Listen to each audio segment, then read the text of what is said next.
Alright, thank you so much guys for watching this channel. My name is Maurice Jordan Kawesa, straight outer aromatic entertainment.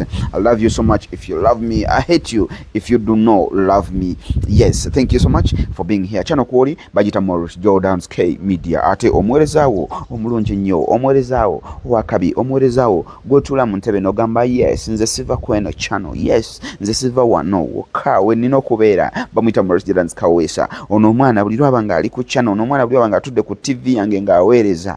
Yes, ono gwe nino kubeera bamwita Maurice Jordan's Kawesa, straight outer aromatic entertainment. Munamasaka omukukotevo, Munamasaka. We are blessed. Baba Nampija Flow Munamasaka. Ate weri eminyinya, weri eminyinya asija balagirirayo nenga manyiyo eri side z'ekitoma enachiyaga eyo wali minyinya nenga. Thank you so much guys for being here. My name is Maurice Jordan Kawesa. As I told you, abamu mwalabye t-shirt eno ngate mumanyi nti noba ya mikono miwanvu oba mimpi. Njagala kubategeeza olunaku olwaleero nti no bagiyita 3/4 t-shirt. 3/4 t-shirt. Nga bulaba 3/4 z'empale kati bagiyita 3/4 t-shirt. Nzirinamu Maurice Fashions. So nolwekyo oba oyagala kujewangulira jangu Maurice Fashions ejewangulira. Erina kala 3. Erina kala eya black, erina eya white, erina neya red. So why not jangu Maurice Fashions. Ate tukuwerako n'engatto egenderako esigenda balaga ngatto gye nyambadde olw'ensonga nti kamera tetuukayo naye gwe woze ku Maurice Fashions ogenda funa ekisinga. Lwaki nedda? Lwaki tojja ku Maurice Fashions n'ofuna ekisinga? Kesike kalango kembadde njagala okusoosa oba si video gye njagala okwogerako. Naye video gye njagala okwogerako ekwatagana ku Nampija Florence, ettaala ly'ekibuga Kampala. Kasooka tuve mu ka video kano akanampija Florence, ettaala ly'ekibuga Kampala ayakayakana. Bwe tuvaayo I'll come back and tell you and tell you about the video. Thank you so much. Kalugana video. Maurice Jordan Kawesa, don't need to wakowete tuwaweza. Maurice Jordan Kawesa, don't need to wakowete tuwaweza. Nakela kumachanga nyingira site kukola kufuna yosigula binyeba. Kabo manyi ekibuga kukela kwa subuhi tembea nifanya kazi. Laba katonda kyeyagereka sosolya bwantaferi mbakwata. Bansala ndaba malayika yakola ne ololya msinga nemaya. Omutima ne gunkuba konze mutandise ntya. Kabo manyi ekibuga kugezaako kulemerako nga kyatwela. Namusalako kinigazi ratatatatata nzijayo za radio. Hello pretty girl nyirira bitani saba nkobozeko.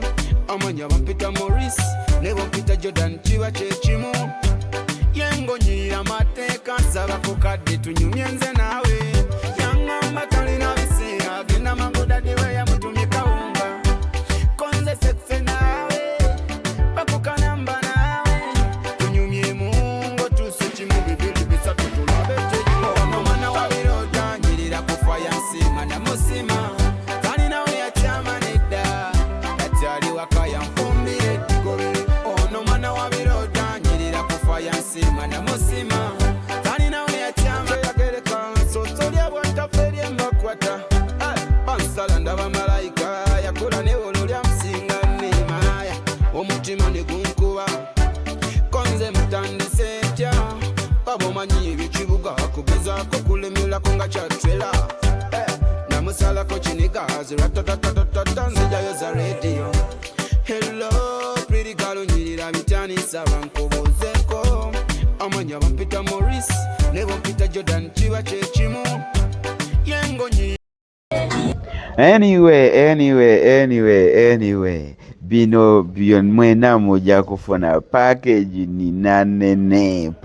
ninanene mwena mugenda kufuna nenga. Thank you so much guys for being there. Video ndoza mukalabika video ezo bazintaginze munyo yesterday I think yabadde sawa nga kuba natuse Kampala saa zabadde ziringa 7:30 ezekiro.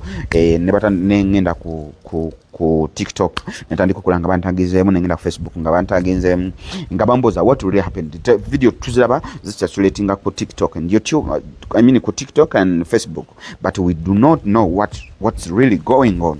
Maurice gwenga tewabaddeyo. Maurice lwaki tewabaddeyo? Maurice lwaki wakoze boti? Kakati here is the answer. One, Video ezo njagala kuzookera kansoke nziremu ekibuuzo lwaki saabaddewo ku mukolo ogwo, lwaki saagubaddeko. Abalaba TikTok yange ne YouTube, in fact abalaba TikTok yange ne YouTube, since Friday twava wano e Kampala. Omanye Kampala tubeera mu kukola kudduka eno kudda n'eri kudda eno kudda eri, so you get some time nogamba kanfulumeko ko Kampala. So over the weekend nabadde sides eyo Pakwach twabadde mu kibira bakiyita Budongo Forest kye twabaddemu. Friday twagenda ku tour mu Maction Falls National Park. Maction Falls National Park eri sides eyo Masindi, eri mu district ye Masindi, then bw'ova Masindi odda Pakwach. So twagenda ne tulambula Budongo Forest, ne tugivaamu ne tugenda mu National Park eyo ya Budongo Forest, Maction Falls National Park, yeah. Ne tugivaamu ne tugenda Pakwach. The videos I'm going to upload them. Video ngenda ja uploadinga olunaku olw'enkya, but mbadde nkyanyonyola kino lwaki sabaddewo. So I thought nti e Kampala ngenda kutuuka a little bit earlier because I knew, of course, I'm coming back on Sunday, but I thought I'm going to come back a little bit earlier. Nete kyasobose sasobodde komawo ng'obudde bukyali, so that's why saagibaddeko eyo party. But I'm here to explain what really happened and what went down on the streets, what went down nga saliwo. Kakati onaku olwo ennaku zombi zizabadde nga mukaaga omwezi ogw'omusanvu. Omanyi bwe tuba tukola mu business ebiseera ebisinga business tukola business notuuka n'okula, osobola okutandika business notandika n'emitwalo 5, owezeza kakadde, owezeza kamu kitundu, bubiri owezeza miliyoni 4, mpola ng'ogenda ogatirira ogenda nga business mbutuufu eyali ey'ensente entono ng'egezze. So otuuka ekiseera n'olaba, omanyi bwe tuba tupangisa ebiseera bisinga ng'otandika ogamba kantandike ne kana akatono, bwe naagejja then ngejje, right? So this is what happens. Omukyala Florence Nampija oyo bwe mba mwogerako n'eddoboozi likkakkana, kubanga omukyala oyo ttaala ly'ekibuga Kampala ate era ttaala lya Aromatic Entertainment. So mba mwogerako, she is one of my bosses. Mwogerako nga ndi mukakamu, simwogerako ekintu kyonna nga neesimbye. So omukyala Nampija Florence, omukolo gwabaddeko Jamila Nabunya, agwabaddeko omukulu ahimbisibwe Rogers, manager Aromatic Entertainment, agwabaddeko omukulu amanyiddwa nga Jonah owa Light Forever, Jonah ye CEO wa Light Forever. Omukolo gwabaddeko omukyala ow'eddoboozi ery'eggono bw'aba ayimba ogamba yes, omukyala ono yaba ayimba by'embaga akubye okwanjula okwenjawulo, era ye mukyala kati asinga okupangisibwa ku mikolo mbaga n'okwanjula, ye mukyala oyo Carol Nantongo, amanyiddwa nga omukyala omulungi ennyo ate ng'era alabika bulungi. So gye mikwano gya Baba Flow abasobodde okubeera, kwabaddeko omukyala amanyiddwa nga Mberenge. Kakati nno nga sinagenda ku mukolo ogwo, omukolo ogwo gwabadde omukolo gaggadde, nga sinagenda ku mukolo ogwo, njagala kusooka obbagamba you guys, bwe tuba tukole emikwano, amanyi bagamba kola omukwano nga gukwongerako, nga gulina kye gukugattako. Omukwano baba bagamba okugattako, tekitegeeza buli kaseera nti omukwano gulina kugattako na ssente. Si kitegeeza. Omukwano gusobola okugattako nga tegukakazzeeko na ssente. Ate mu luzungu balina kye bayita social capital. Nti kati olaba Baba Flow n'omukyala Carol Nantongo, olaba ng'enkwatagana yaabwe bombi ebayamba wadde nga si financially. Okitegeera? Wadde nga si financially bombi ebayamba etya nti Carol Nantongo asobola okufulumya akayimba. Bw'afulumya akayimba, omanyi Baba Flow ye muntu abeera awo buli kaseera nga talina wakatugeze, talina kyakola, naaba ng'ali mu kuyimba naye ng'ayimba nnyimba za Carol Nantongo. Bw'oba obeera nnyo n'omuntu naaba ng'alina oluyimba buli kaseera aluyimba, naawe amuliraanye ne bw'oba badde tolina interest mu luyimba olwo, okimanyi osobola okubeera ewantu nga tolina kyokola oluyimba lw'omuntu oyo ne lutandika okuvugira mu mutwe nye ng'obadde si byoliko. So kati baba flow kitegeeza kati omanye eno ku seti gye tubeera musobola okubeera nga muli mukola movie, muli mukola film, waliwo kye tuyita a script one ne kye tuyita scene. Kati scene osobola okubeera nga nze mu scene number 2, number 3, number 4, number 5 ezo zange. Kati nga mu scene number 6 sirimu ne mu number 7. Kati mu budde nga zino scene number 6 ne number 7 bali mukola katugeze bakola ku bakola ku Nakawoya gwe bali mukolako, kitegeeza nze ntudde sina byakola. It's either kubeera nga nkwata empapula zange nempita mu script nemmanya nze byengenda okuddamu okuzannya nga nzizeemu okuzannya. Bwe kiba nga si bya script kulaba biki ebiri ku script nga mbikutte mbirina mu mutwe, I'm free to do my things, oba kubeera ku WhatsApp, oba kubeera ku ki, oba kubeera ku YouTube. So Baba Flow yabeera ayimba buli kaseera. So buli wabeera nga ayimba naffe abamuliraanye ennyimba za Carol Nantongo zituyingiramu mu mutwe. All of a sudden ogenda okola nga ogenze ku YouTube ng'onoonyeza oluyimba nawe ng'otandise oluyimba naye nga tobadde interested mu luyimba, wabula olukutte lwakuba Baba Flow abadde aluyimba owala kuba omuntu alukuliranye abadde aluyimba. So in other way Baba Flow aba promoting ennyimba za Carol Nantongo oluusi mu butamanya oba mu kumanya. Nyebo kuba kutamanya kuba ye yayimba buyimbi nyimba ze nga tamanyi nti naawe ogenda picking ekirowoozo ogenda oluwuliriza. On the other hand, mukyala Carol Nantongo ayinza okuba nga ali ku set bali mukola video ya luyimba lwe, katugeza aba makeup bali mu mukolako naye baba bayimiridde. Manyi abakyala bano baba bakolako makeup, they take a lot of time. Kati mu taking a lot of time abakyala bano they look for something that can make her pastime nga takooye mukolako. So ayinza okubeera nga ali ku simu ye wano bwati nga alaba firimu za romantic ngeno bwe bamukolako. These people abali mu mukolako jjukira amaaso gatuukira wano ku simu yoona alaba. Kati mu kubeera nga wano alaba bwe bamukolako, bw'alaba bwe bamukolako era okulaba nga ono ali wano mu mugongo ani oyo nampijja azanya ogenda okulaba firimu ng'agirabyeko eddakiika, firimu bw'eba ebadde ya ddakiika 2 nga wakiri agirabyeko eddakiika 15. Eddakiika 15 ezo ng'alowooza aba oliawo nga zeeyeeka naye kali ka firimu kansigaddemu ng'akubira Carol wabadde olaba ka firimu kaliko zibabadde bakayita bate ng'amuwa erinnya n'oli ng'akalaba. Jjukira n'oli gwakalaze alina family, n'oli gwakalaze nga naye akalaga muganda we, n'oli ng'akalaga maama we, n'oli ng'akalaga jjajjaawe. Kukakananga ne Carol naye atu apromotinze firimu ya romantic entertainment mu butamanya kye tuyita okwepromotinga naye nga totegedde. So these guys they promote themselves mu butamanya ne mu kumanya. Thank you. Just mbadde mpitidde buyitizi. Then ku mukolo kwabaddeko omukyala Jamira Nabunnya. Nalaba social media. Nze kambanyumizeeyo akantu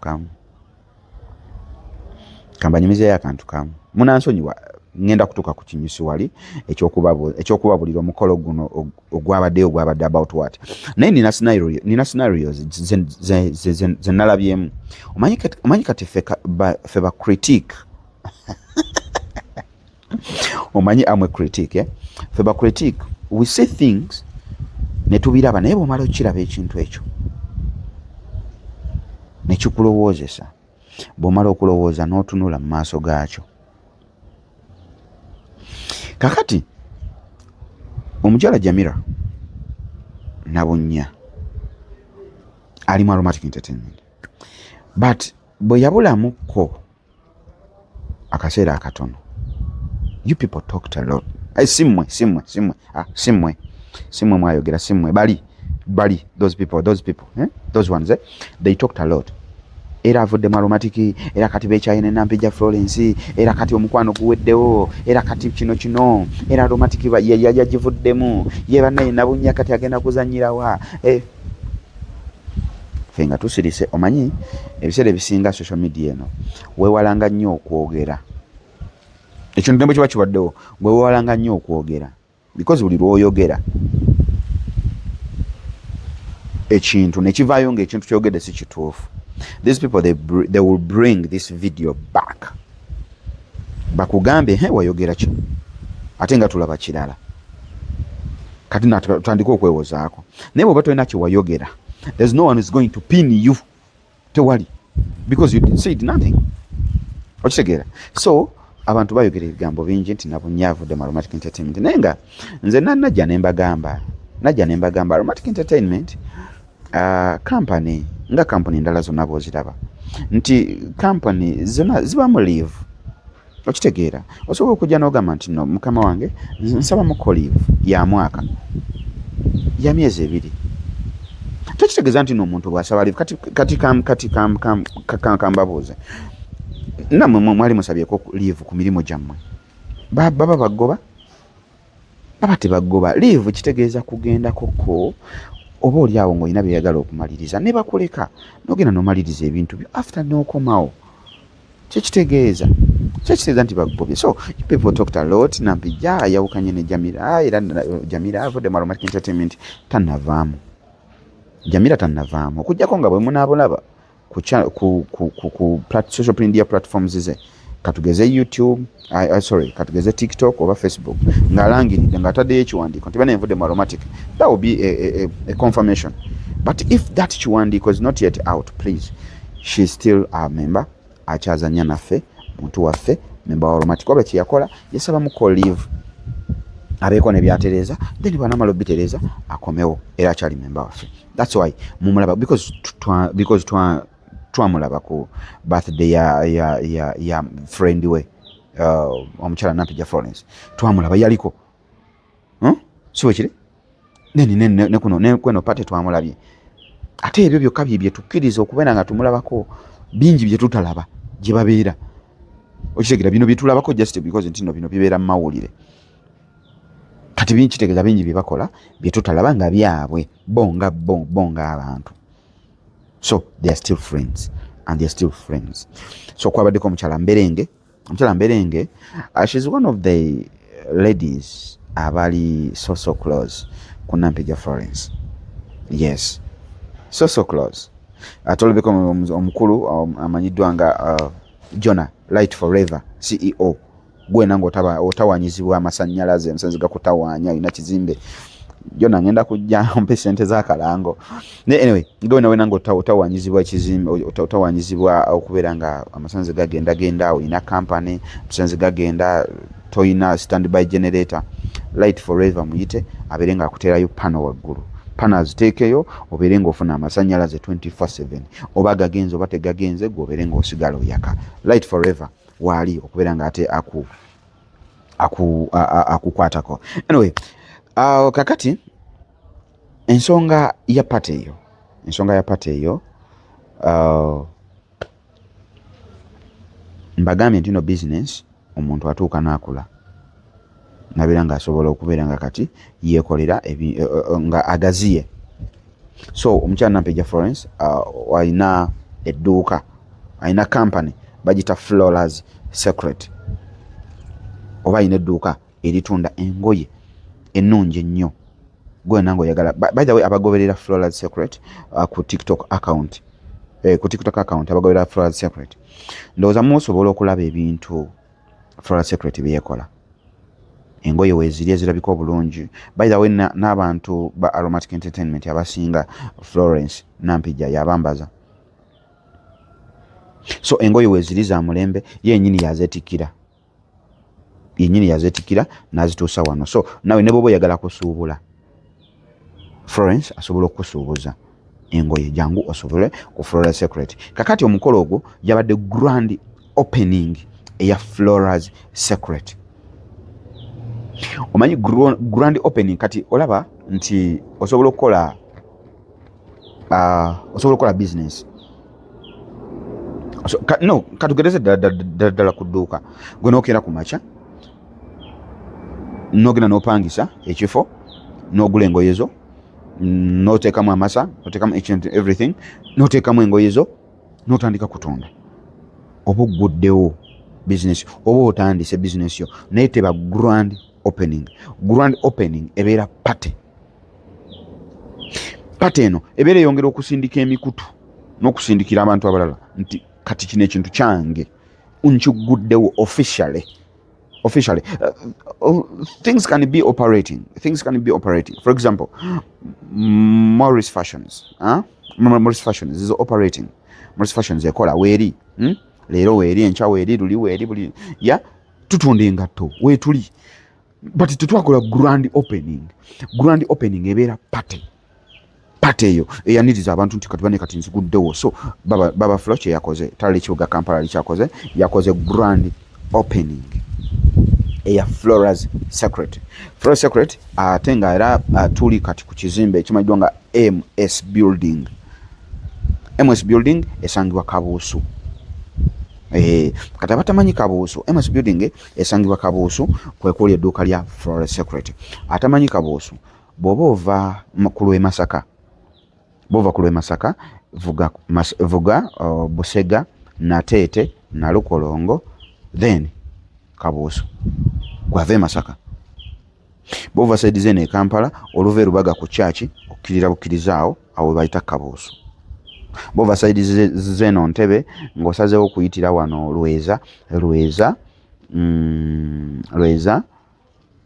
Lweza Nyanama, Lweza Bunamwaya Nyanama Kitebi Kabuusu. Then bw'oba ova side zeno Kibuye, side zeno Makindye Kibuye Ndeeba Kabuusu. Kati muneekwasa ki directions zonna nzibawadde mu nguudo zonna ennya eziyingira Kabuusu mu roundabout zonna nzibawadde. Lwaki temujja ne muwagira Baba Flo? Mujje muwagire Baba Flo. Enamba zikweziri ku TikTok account ye, enamba zikweziri. Ate nange ngenda kutandika okuteekawo enamba za Baba Flo officially wano. Abeere sponsor weno show. Lwaki nedda Baba Flo atandika okubeera sponsor wene so ku Flora's Secret? Lwaki nedda agenda kubeera sponsor nga bano basponsor bengenda okugamba abasponsoringa show yange eno eya Morris Jordan's Media. Sponsor asooka bamwita Legit Recruitment Agency. Legit Recruitment Agency abo bo batwala abantu bweru. So n'ekyo gwe wenna ng'oyagala kutwala bulaza wo, sister wo, baba wo, taata wo, senga wo, jangu ku Legit Recruitment Agency obeere nga ate osobola okutuwa omwana tumutwale bweru agenda akole ave mu bino ebyokubeera nga ate anoonyayo nnusu 1,000 ate 1,000 lubuzi ate leero nakubira baba sirina kyakulya. Tolina kyakulya kale kankuteereko 5 n'omuteerako 5. Kati omala omuteerako 5 jjukira omuwadde za leero n'enkya nakubira baba sirina kyakulya nera n'omwongere omutwalo. Agenda kukubira luli omugambe bannange nange sirinaamu. Kati omugamba nti tolinaamu akole ki ali eki talina kyakulya. Mulete mu Legit omutwale agende yeekolere sente ezize. Legit Recruitment Agency atusangibwa wano Mutundu opposite ne Kampala campus. Ate nga tulina ne branch wano Kajjansi tulinawo branch ate tulina branches all over the country. Osobola okubeera nga ate ojja nga weefunira omulimu mu Legit Recruitment Agency. Tuwagiddwa banafu aba Nican Resort Hotel tusangibwa wali Rweza. Gwe wenna nga oyagala kubeera ng'owummulako ebirowoozo bikakane ovudde bweru onoonya weebakako for 1 to 3 days, oli mu Kampala oze for holiday, hotel entuufu ey'okubeerako ng'oli ku holiday wano mu Kampala bagiyita Nican Resort Hotel. Olina okubeera n'owummula erina ebisulo ebirungi, erina gardens ennungi green, akawewo olaba kana akawewo akafuwa bwe kati kekabira ku Nican Resort Hotel ofuna fresh air buli kaseera. Ate tulina ne gardens ennungi. Gwe wenna ng'oyagala okubeera nga okola mbaga, okola nika, okola kwanjula, okola ki, Nican Resort Hotel eyina outdoor ne indoor gardens zaffe nene bulungi, parking nene ne bwe ziba motoka mmeka zijjamu. So toleta mukolo wantu ogambe nti ate bane motoka muzi parking wa neighbor mujje ku mukolo eno. Nedda parking yaffe nene nnyo, garden nene, ate ne bubira ng'omukolo togwagala bwe kuba mulimu abagamba nti mukolo gwange sijja guteeka bweru enkuba eyinza okutonnya ne nnyonoonera omukolo. Tuyina tuyina halls ennene eziteeremu ddala abantu abanene. Omanyi eno tenti ya pagola tuyina hall egenda mu tenti za pagola 2. Kati eyo room muganda wange iba nnene. So ne bwe oyagala mukolongo ogwagala indoor wetuli, ne bwe oyagala outdoor era wetuli. So Nikan Resort Hotel tusanga wano Erweza Katale, enamba z'ensimu ze ziyitawo. Tugira banafa ba She Cosmetics, She Scents and Cosmetics, She Scents, She Scents and Cosmetics. Oyino bwe mba mwogerako wa She Scents and Cosmetics nesika kubanga ambonyabonyezza. She Scents and Cosmetics ambonyabonyezza ne kansooke mbagambe nga tannambonyabonya, akola ku nsusu. Gwe nango olususu lulimu binnamakula wasigaza enkovu nga bakugyemu embalabe, oyina embalabe bino ebibalabe bino ebitulika, wawummula okutu ne kuzimba, oyina mugaba, oyina binnamakula, oyina kiki oyagala kwerukamuko oba oyagala kusigala mukakkalako. Osigale mukakkalako baka black naye nga you are glowing, you looking so good. Buli woyita bagamba yes, kati answer lyemu yokka, Uncle Annie oba Uncle Annie wa Chris. Uncle Annie eyawasa Chris ye CEO wa She Scents and Cosmetics. Oyagala kulabika nga Uncle Annie, yes ye CEO wa She Scents and Cosmetics. So mukubire ku namba y'esimu eyo yennyini gy'olaba ku screen oba mu WhatsApp ng'omugambe nti munnange mpaayoko ku ka package, nange njagala kulabika nga ggwe, ajja kuteerayo akabega, ajja kuwa package obeere nga ate osobola okulabika obulungi. Munaku ntono nnyo obeere ng'olabika bulungi. Lwaki nedda mumuwagire She Scents. Twagidde bannaffe aba Brand Pro Properties. Brand Pro Properties abo bo bwe mboogerako mpulira nga n'akamwenyumwenyu kajja, kubanga Brand Pro Properties be bantu bokka wano mu Uganda abasobola okukuza ettaka eriri mu bwesimbu. Ettaka nga livira ddala ku miliyoni 2 paka ku ssente zonna z'olyango osobola. Ye Brand Pro Properties ate nga balina n'ebizimbe ebiwedde okuzimba mu bitundu ebyenjawulo. Balina ennyumba eza bangalo, balina ennyumba eza kalina, balina za apartment. Gwe kyoyagala mu Brand Pro Properties osobola okubeera nga ate obatuukirira ku namba z'essimu eri mu kavidiyo kali akasoose. Osobola okukopa enamba y'essimu nobeera nga ate osobola okubatuukirira. Abagamba bannayinza njagala kizimbe, yes, nobeera nga osobola okubatuukirira n'olaba ate kiki ekigenda mu maaso. Twagira bannaffe aba Mama Interiors. Omaze okuzimba ennyumba ogizimbye, n'ennyumba mu kugizimba ekyamazima tonnateekamu kateni roads, ennyumba tennalabika bulungi, tonnateekamu furniture, tonnagula butimba bwa nsiri, oli mukuza mwana ku ssomero, omwana ku ssomero omuzzaayo naye tonnamugulira keesi, tonnamugulira ngatto, tonnamugulira mufaliso, tonnamugulira katimba, tonnamugulira kikyo, tonnamugulira suuka, tonnamugulira ki. Mama Interior awo wajjira n'akugamba nti nze nina akatimba k'ensiri, nze nina nti yayina omufaliso, nti yayina engatto, yayina keesi y'abaana abadda ku masomero, yayina amasuuka amalungi, omwana essuuka gy'agenda okwebakamu ku ssomero nga bw'eba yeebase suuka yonyini ye muzuukusa n'emugamba baby wake up and revise. Essuuka ng'eyogera Mama Interior agirina. Towakana Mama Interior agirina. So Mama Interior asangwa wali ku Arua Park, egenda ate osobola okubeera ng'omuwagira. Olina ekizimbe kyo wamaze okukizimba naye tonnakiteekamu curtain roads, tekinalabika bulungi. Mama Interior gwe muyite omutwale ku site apime, ajja akuteeremu buli kimu ky'owulira ng'okyetaaga. So n'ekyo Mama Interior naye y'omu ku sponsors baffe ate asangwa wali ku Arua Park. So n'olwekyo gendayo obeere nga ate naawe osobola okumuwagira. Thank you so much. Morris Jordan Kawesa, a straight outer Aromatic Entertainment. Nena nkampisewo akalango kange nze nina Morris Fashions, tutunda ngatto ego nayagala engatto ennungi oba ya somero oba ya swaga oba ya Morris Fashions wetuli sangwa ku Naiga Chambers. Enamba y'essimu ye yeri awo ku screen gy'olaba. Tuyina Morris Surprises gwe noyagala ku surprising omwagalo wawo mama taata senga jjajja kojja mujjawo nga gwoyagala Morris yaba mu surprising, enamba ye yeri awo ku screen. Tuyina Morris Airport Pickup gwe nango oyagala kujja ku kisaawe ky'ennyonyi Entebbe okukutwalako olagawa, ogenda Pakwach, ogenda Gulu, ogenda Lira, ogenda Mbalala, ogenda Isingiro, ogenda Lulu, ogenda Luddawa, ogenda Masaka, ogenda Mukono, ne bw'ojja wano mu Kampala wennyini. Morris Airport Pickup wendi nze ngenda okwevugira kennyini nkujja ku kisaawe nkutwale yonna gy'olaga, enamba ye yeri ku screen. Tuyina yenga nina company nyingi anyway kansoke nzirekera nanga. Thank you so much guys for watching this channel. My name is Maurice John Kawesa, straight out Aromatic Entertainment. Yakutumirako ba house managers mwena namba tumiddeko nnyo nti muli mutya mujje baleke emirimu kanswenti no bitambula bulungi manyi bimu olumu tebitambula bulungi ngabo badde obisuubira naye Mukama Katonda era amala na providinga nekitambula ngabo wakibala. Thank you kale. Njagala kutumirako kuba nafa bali mu diaspora nawe mbatumiddeko nnyo mugamba ki muli mutya muli mu summer bangambye muli mu summer America, Canada, London, German, Norway bangambye muli mu summer bayise etya omanyi obudde bwa summer mu nsi ezo bwezityo ennyambala ekyukamu ennyambala ekyukamu nebanga yagumite nga tekyali yawumite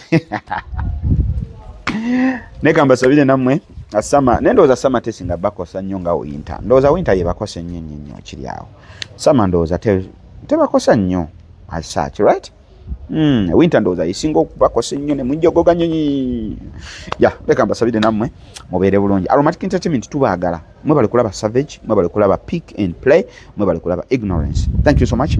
Maurice Jordan Kawesa, straight out of Aromatic Entertainment. I love you so much. I love you so much. By the way nyongera kubajukiza nti gwe wenna nga yina story nga story yo nungi nga tusobola kutula wano ku bantu ne tujibanyumiza jangu mu inbox enamba yeyo you call me oba you come in my inbox totuleyo na bizibu ne bikunyiga weka. These people bayina solutions bayina solutions osobola okujja no isamu no biranga ate bakuwa ku magezi ne baga nti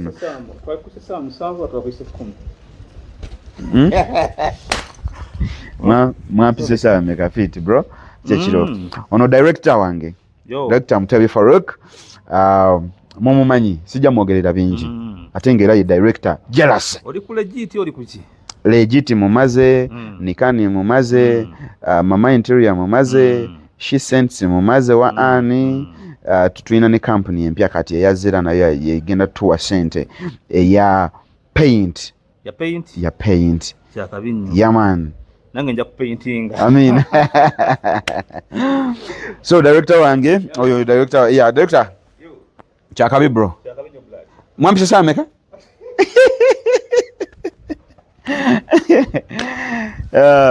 anyway, I thank you so much guys for watching this channel. My name is Maurice Jordan Kawesa, straight out Aromatic Entertainment. Anenga mbagala nyo guys mbali magama nti kati ndowooza tumaliriza right. So those are the things binabadde njagala okubayitiramu olunaku olwaleero then bwemala okubibayitiramu ate then muŋŋambe kiki ekiganye simanyi byenkyayogera mbaddeko ki mbadde nangaki mbadde nangaki anyway byebyo musule bulungi mweraba ekuba kati simanyi bigenze ensonga enkulu zibadde ziwedde. Maurice Jordan Kawesa, straight out Aromatic Entertainment. Have a blessed night. I love you so much and have a blessed night. Mbagala nnyo musule bulungi tukwatagane olunaku olw'enkya. Bye bye. I love you.